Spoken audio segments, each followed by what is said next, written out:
What's up, y'all? My 30-day video sprint, all Earth Month long, to help you be more sustainable at home and in the office. So today we're going to talk about zero waste at work. Your office coffee pods, your disposable lunch trays, that mountain of paper, not cute, y'all. So it's important to turn your workplace into a circular economy zone.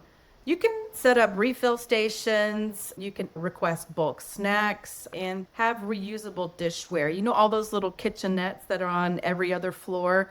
A lot of them are already stocked with reusable ceramic or thick plastic plates that are washable. A lot of them already have little dishwashers in there as well, where people can clean up after themselves and they can wash their dishes.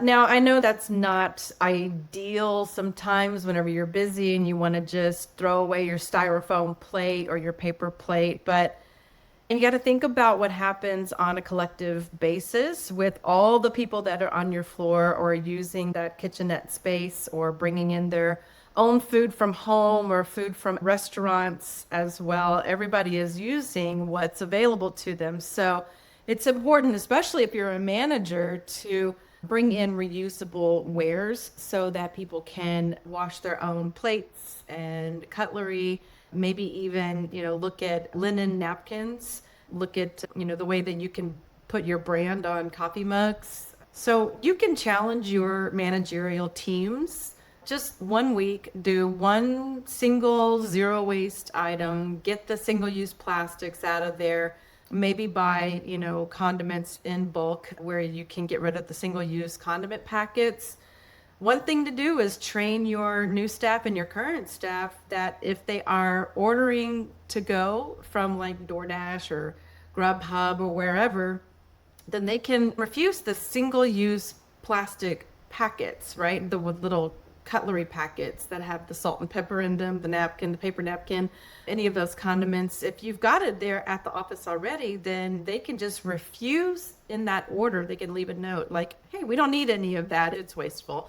So you can turn this into kind of a brag-worthy company campaign, right? You can audit the waste. And I know it sounds boring, but you can call it mission trash impossible, but the more you can demonstrate to employees setting the standard that zero waste and waste reduction is the norm, then the more people you're going to have come on board with that sentiment. They're going to want to start being part of the solution. You're going to see people start being empowered around waste diversion.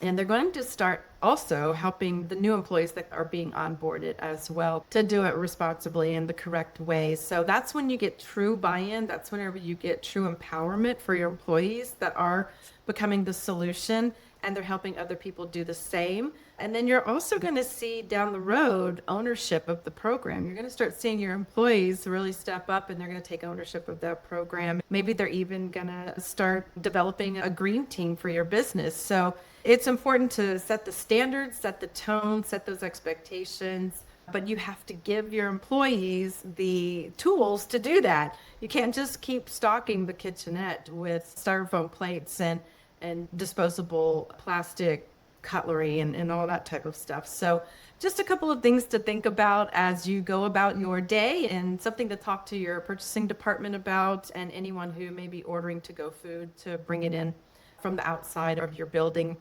Also, something to think about is making sure we get compostable or recyclable wares in your company cafeteria as well. That's a really major place that folks can have a big impact on the company's waste diversion efforts.